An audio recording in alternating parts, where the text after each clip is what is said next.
Hey guys, today I need to get something off my chest. One of the most annoying things in Star Wars is how some fans twist the story.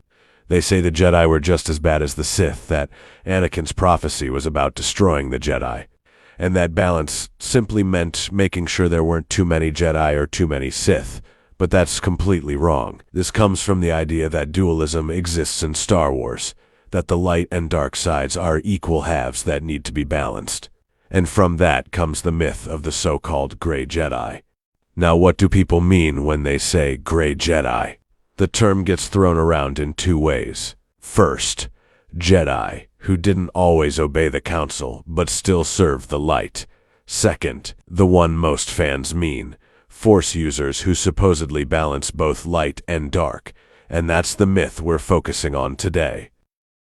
Let's go back to the beginning, the Jedi Order on Tython.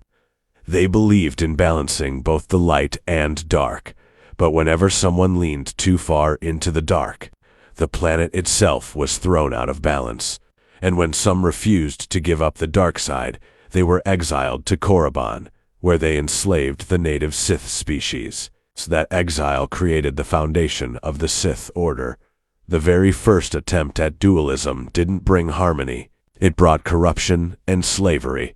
Later, in the Legacy era, we see the Imperial Knights under Emperor Roan Fel.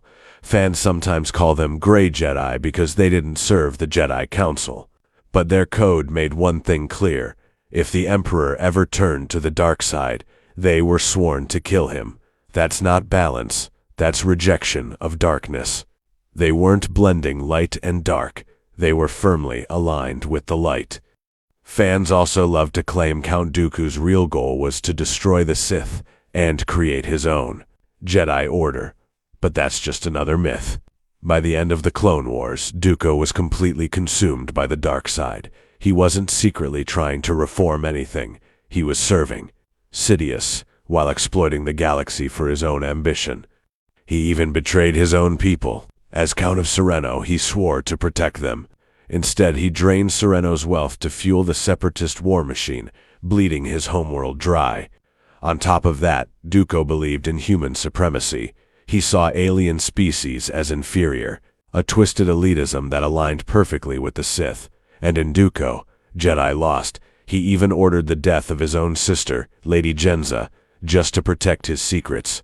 That's who Dooku really was. Not a reformer, not a Gray Jedi, but a Sith Lord who sacrificed his honor, his family, and his own people in the name of power. Cade Skywalker in Legacy tried a different approach, treating the Force like a toolbox, using the light or dark whenever it suited him.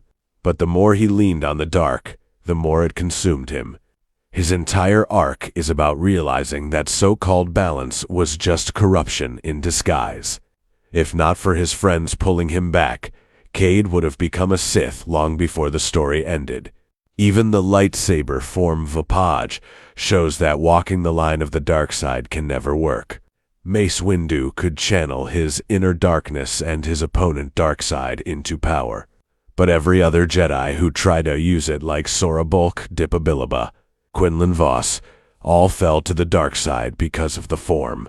Even Windu, after his fight with Sidious, was completely blinded by anger due to Vaphead.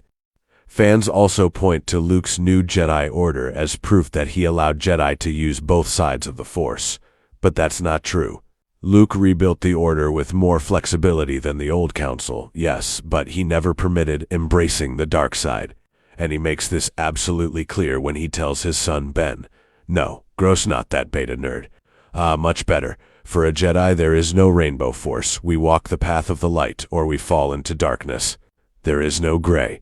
His new Jedi, while they could marry, and wasn't looked down upon, and the Jedi could wear what they wanted, they were still light side users. And honestly, a lot of the Gray Jedi myth comes from people wanting to use dark side powers while still being the good guy. The most obvious example is Force lightning. But you can't just summon lightning without consequences. To use it, you have to channel pure hatred and to wish the most extreme pain on your target. That act alone gives yourself over to the dark side. It's the same with every dark ability. They're not neutral tools. They demand corruption to function. That's why Jedi don't use them. Not because they're weak, but because the cost is your soul. So basically, if you want to use the Force lighting well, then Billy, you see that innocent family of 6 down the road, well, you have to kill them. And that ties into another misconception, that the Sith allow all emotions. They don't. They mutilate emotions, forcing everything into hate and rage. Look at Darth Malgus. He had a Twi'lek lover, Alina Daru, who fought at his side. At one point, she was captured by a Padawan whose master Malgus had killed. Instead of harming Alina, the Jedi actually protected her. Malgus realized this, and in a rare moment of gratitude, he let the Padawan walk away alive. But this revealed a weakness. He was supposed to kill every Jedi he met, and his attachment stayed his hand. At that moment, holding her, he realized something terrible. If she was to ask him to leave the Sith Order, he would do it, and that he loved her. Malgus resolved that his love for Alina was a vulnerability. To embrace the Sith path fully, he stabbed her through the heart with his lightsaber. He grieved, yes, but then twisted her memory into fuel for his rage. That's not freedom. That's not embracing all emotions. That's slavery to anger, cutting away everything that doesn't serve hate. This is the Sith way. Now let's talk about the Jedi Council during the prequels. A lot of fans claim the Jedi had become corrupt. But the truth is, their flaw wasn't evil. It was blindness. They ignored the darkness within themselves instead of facing it. That's how Sidious clouded their vision. Yoda shows the real path in the Clone Wars Season 6, Episode 12. Destiny. He faces a shadow that embodies his own fear and darkness. And he triumphs not by rejecting it, but by accepting it as a part of himself, stripping it of its power. That's the truth of the light side. Not denial, but discipline. To face darkness without feeding it. And this is the true balance in Star Wars. Not some dualism of the dark side being as important as the light. That's why Jedi cannot strike in anger.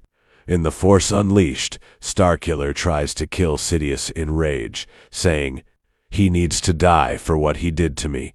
But Ramkota warns him, "If you strike him down in anger, you'll be right back where you started, because even if the target is evil, the dark side feeds on that hate."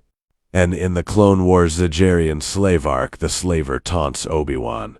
"You can't kill me, you're a Jedi," and he's right. Obi-Wan couldn't, because to kill in anger would open the door to corruption. But then Captain Rex throws a spear through the slaver to save Obi-Wan, and immediately says, "I'm no Jedi." Rex knew what that meant. He could act without risking corruption, but for a Force user, that kind of kill would be dangerous fuel. The dark side is a parasite. It takes your emotions and magnifies them 1,000-fold until it owns you.